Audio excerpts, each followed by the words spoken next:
Welcome to the silver mines of Laurion.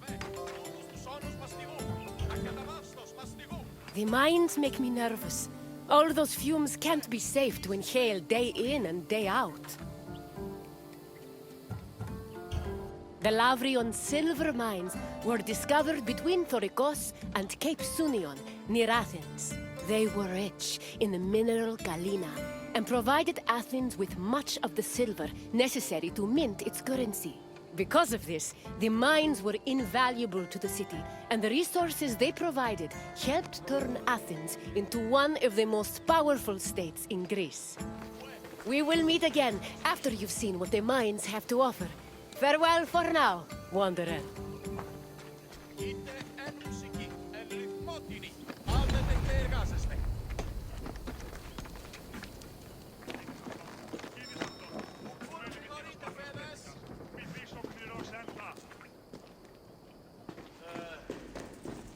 Silver mines were extremely rare in ancient Greece, which only increased their importance. Athens started exploiting the Laurion silver mines at the end of the 6th century BCE and used its metal to produce its currency. Production at the mines exploded around 485 BCE when an especially rich vein was discovered. The mine's abundant silver made Athens one of the wealthiest cities in Greece.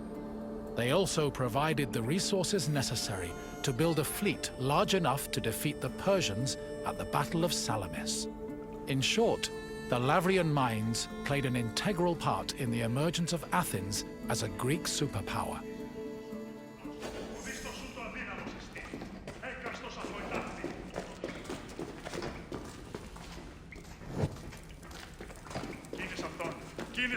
Exploiting the mine's resources required a lot of labor. To meet this requirement and save on cost, Athens leased out mining concessions to its citizens, who had their slaves to do most of the work, alongside poor day laborers. In the 5th century BCE alone, there were anywhere from 10,000 to 30,000 people toiling in the mines of Laurion. Together, the workers managed to produce an estimated 20 tons of silver per year.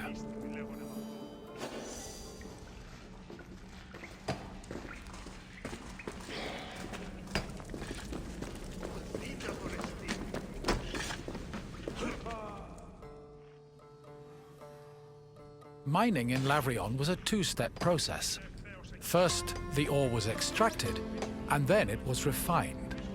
It took about 16 kilograms of raw ore to produce a single pure silver drachma of about 4 grams. Recovered artifacts from the mines provide some insight into the specifics of the mining process. Galleries were dug to follow the veins of ore. They were small and did not offer much space for the workers. They were also hand-cut, and it's believed that it took whole days to dig only a few centimeters. Once the galleries finally reached the veins, the ore was extracted and then crushed on mortar stone to prepare it for washing.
Σώνος μαστιγού.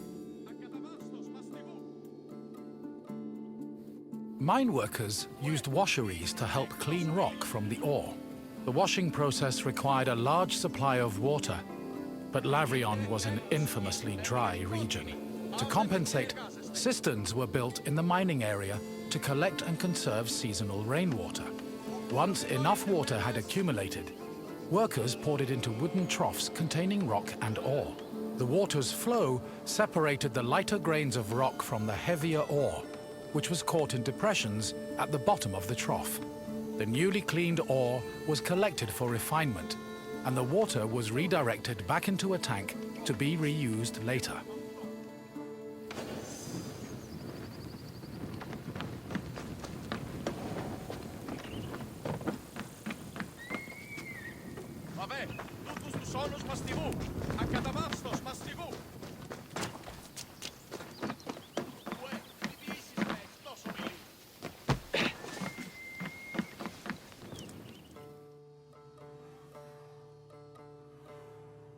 Once the ore was clean and dry, it was ready for smelting.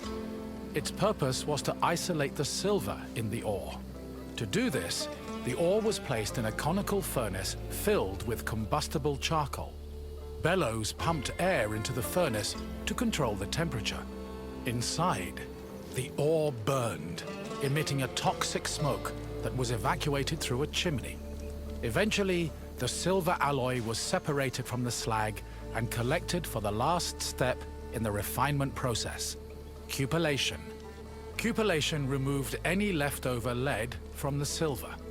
The smelted alloy was placed in a cupel, an absorbent bowl made of bone ashes. It was then put in a furnace, where it absorbed the lead and left only silver behind.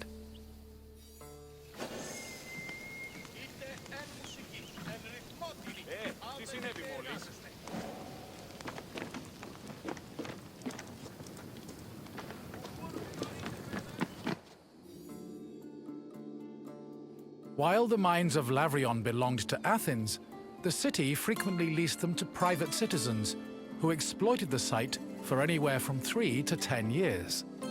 These citizens enlisted slaves and poor day laborers to carry out most of the work. The workers had a very low life expectancy, about 3 to 5 years, due to the hazardous working conditions. The dangers they faced included toxic lead vapor in the air and lung-choking dust in the galleries. However, they were fed well enough to keep up their work, and their combined labor managed to produce an estimated 20 tons of silver a year.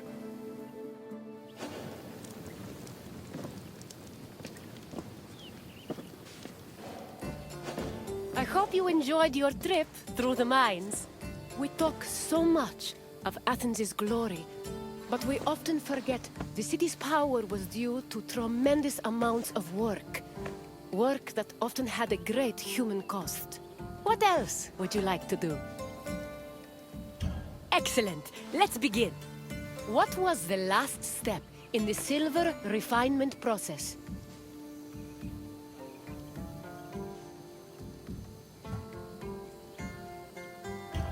Yes! Cupellation removed any remaining lead, leaving only the silver behind. Now, for the second question. How did workers acquire water for the ore washing process? Correct. The workers used cisterns to collect the seasonal rainwater. Now, the final question. Which famous battle did the mines help Athens win?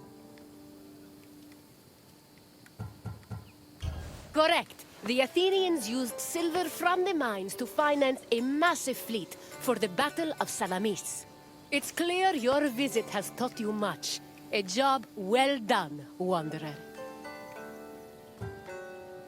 Of course. Please follow me.